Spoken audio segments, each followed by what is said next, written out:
हाँ तो वैसे शुरू करते हैं। दोस्तों सोशल मीडिया पर इन दोनों दो कपल छाए हुए हैं। इनके बारे में रोज अलग अलग न्यूज आती रहती है और इनकी स्टोरी भी किसी फिल्म से कम नहीं है। मोटे तौर पर स्टोरी में 3 कैरेक्टर लीड रोल में है। पहला है पति आलोक मौर्य, दूसरा है उनकी पत्नी ज्योति मौर्य और तीसरा है होमगार्ड कमांडेंट मनीष दुबे जी यानी वो। अब स्टोरी तो आपको लगभग सभी को मालूम ही होगी, लेकिन फिर भी ब्रीफली इसके बारे में बता देते हैं ताकि एक फ्लो बन जाए और आपको अच्छे से समझ में आ जाए। और उसके बाद आपको बताएंगे ये सब क्यों किया गया और क्या है हमारे समाज की काली सच्चाई और क्या असर पड़ेगा हमारे समाज पर इस घटना का, पूरे विस्तार से बताएंगे। बने रहिए पूरी वीडियो में। ज्योति मौर्य और उनके पति आलोक मौर्य के बीच चल रहे विवाद थमने का नाम नहीं ले रहा है। आपको बर्बाद कर दूंगी, आपको बर्खास्त करा दूंगी, न नौकरी करने दूंगी न जीने दूंगी। एक महिला ने छोड़ा पति को, तो पूरे देश में बवाल है और लाखों महिलाओं को पुरुषों ने छोड़ा तो किसी की हिम्मत नहीं पड़ी बोलने की। 10-10 लाख रुपए से लेती है पता करने का, उनके साथ कोई कार्रवाई नहीं हो रही है सर। तो पहले से वो समझा कार्रवाई उनके खिलाफ भी होनी चाहिए जिन्होंने अपनी बीवी को चीट करके ज्योति मौर्य के साथ आए हैं, और उनको भी इतना ही ट्रोल करना चाहिए। आलोक भैया और ज्योति मैम की शादी होती है साल 2010 में। इस समय आलोक मौर्य जो है एक 4th ग्रेड सफाई कर्मचारी है। शादी के बाद ज्योति मौर्य ने अपने पति से स्टडी के लिए इच्छा जताई। आलोक मौर्य ने जैसे तैसे संघर्ष करके, पैसों को बंदोबस्त करके, मेहनत करके अपनी पत्नी की स्टडी में जितना हो सके उतना योगदान दिया था। कुछ सालों बाद दोनों की मेहनत रंग लाई और 2015 में पीसीएस एग्जाम को ज्योति मौर्य ने 16वीं रैंक के साथ क्लियर कर लिया।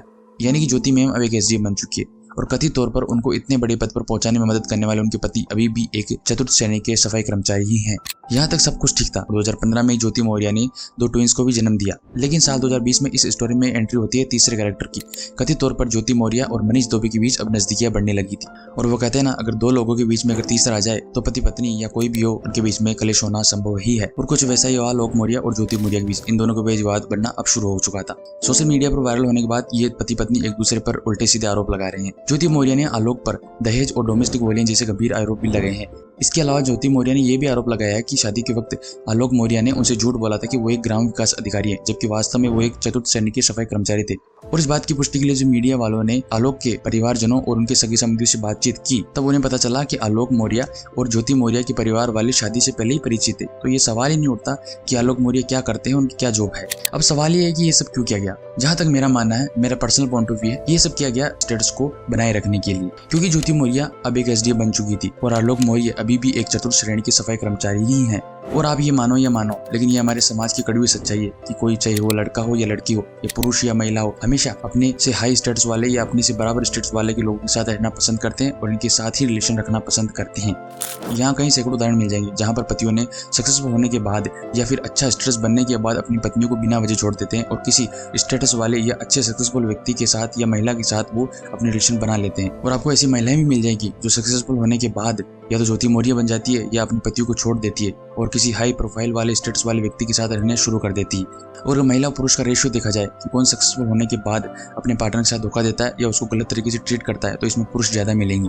मतलब ये तो तय है कि ना पुरुष दूध का दूल्हा है और न ही महिला, सभी अपने स्वार्थ के लिए कुछ भी करने को तैयार हो जाते हैं। मैं यहाँ ज्योति मौर्य को डिफेंड नहीं कर रहा और ये भी नहीं कह रहा कि ज्योति मौर्य ने सही किया है। इस केस में क्लियरली दिखाई दे रहा है कि ज्योति मौर्य की ही गलती है और जो उन्होंने आलोक पर और उनके परिवार पर जो भी आरोप लगाए वो बिल्कुल भी सही नहीं लग रहे हैं। ज्योति मौर्य उन सभी महिलाओं के लिए श्राप बन चुकी है जिन्हें इस घटना के बाद अपनी पढ़ाई को छोड़ना पड़ा, और वे सभी महिलाएं जिनको फ्यूचर में ये कहकर पढ़ने नहीं दिया जाएगा कि कहीं वो आगे चलकर ज्योति मौर्य न बन जाएं। इस घटना के बाद ऐसे कई केस आए हैं जिसमें पतियों ने अपनी स्टडी कर रही पत्नियों को वापस घर बुला लिया, उन्हें पढ़ने नहीं दिया जा रहा है। खान सिंह ने भी ये बताया कि करीब 90 से अधिक महिलाओं ने उनकी कोचिंग से अपना नाम वापस ले लिया है।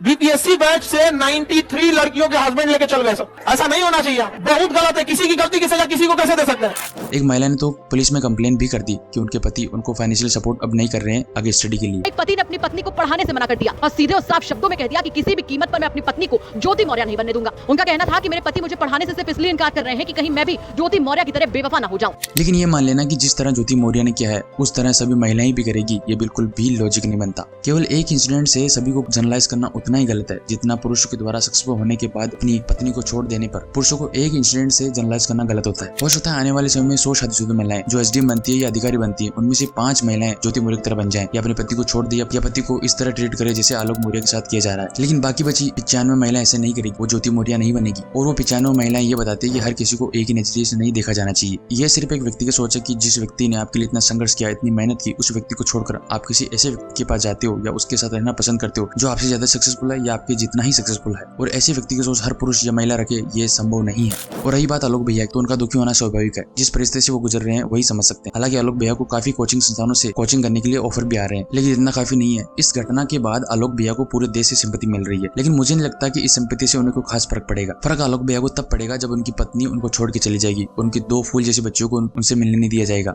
आई होप कि ऐसा होना, लेकिन अगर उनका परिवार ही टूट जाएगा तो फिर वो कैसे जुड़े रह पाएंगे। अब काफी लोग ये मांग कर रहे हैं कि ज्योति मौर्य को सजा मिलनी चाहिए।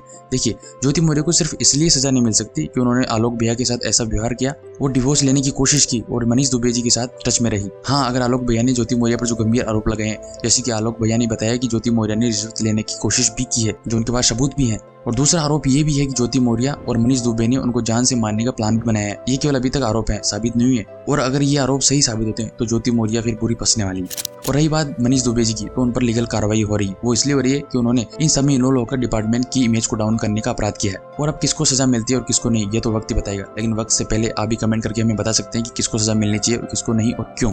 और अगर ज्योति मौर्य चाहती तो वो भी एसडीएम बनने के बाद आलोक मौर्य को अदर गवर्नमेंट जॉब के लिए सपोर्ट कर सकती थी, अगर आलोक मौर्य इसके लिए तैयार रहते, लेकिन ऐसा कुछ हुआ नहीं। और दोस्तों, एक अंत में बात करना चाहूंगा कि एक इंसिडेंट से सभी महिलाओं को ब्लेम करना बिल्कुल भी सही नहीं है। दोस्तों, वीडियो में आज इतना ही। बहुत बहुत धन्यवाद।